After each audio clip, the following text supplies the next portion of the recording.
Salut tout le monde! Aujourd'hui, on fait des reviews de livres, en fait. Je fais ma propre critique en bon québécois d'un livre de Julia Chausson et l'édition Trois Petits Tours, collection Trois Petits Tours. Alors, La Lune Jeunesse. Le livre s'appelle Pomme de Renette, comme ça. On voit très bien. Alors, ce qui est intéressant de ce livre-là, c'est que c'est très dynamique pour les bébés. Mon fils a 6 mois. C'est très intéressant en termes que ça va vite, c'est dynamique. Puis on chante une comptine qu'on connaît tous, Pomme de Renette. Il y a des petites variations que moi je chantais pas comme ça, mais on peut facilement la faire de notre manière qui est le plus naturelle possible.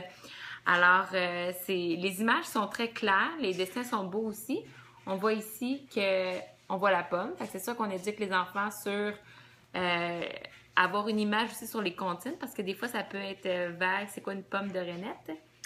Puis en même temps, on peut chanter la chanson tout en passant les pages. Alors ça va assez rapidement. L'image reste la même, mais c'est dynamique parce que justement, il y a les mots qui sont tout près de l'image. Puis plus on avance, plus la pomme se fait manger. Comme ça. Puis à la toute fin, ce qui est drôle, c'est qu'il y a une petite variante qui dit « Ou je te donne, cache ta main derrière ton dos, ou je te donne un coup de marteau. » Puis là, ben, c'est comme le gros punch du livre. Les enfants sont comme, leurs yeux deviennent très, très grands. Puis, on peut arriver avec une petite phrase coquine qui est « Mais où avais-tu la tête? » Ça va pas la tête. Très français de France, mais c'est drôle parce qu'on peut regarder notre enfant puis on peut leur dire « Ça va pas la tête? » Puis, ben, moi, mon fils aime ça quand je la fais plusieurs fois. Fait que la répétition, on sait que c'est très, très bon pour l'éducation des enfants.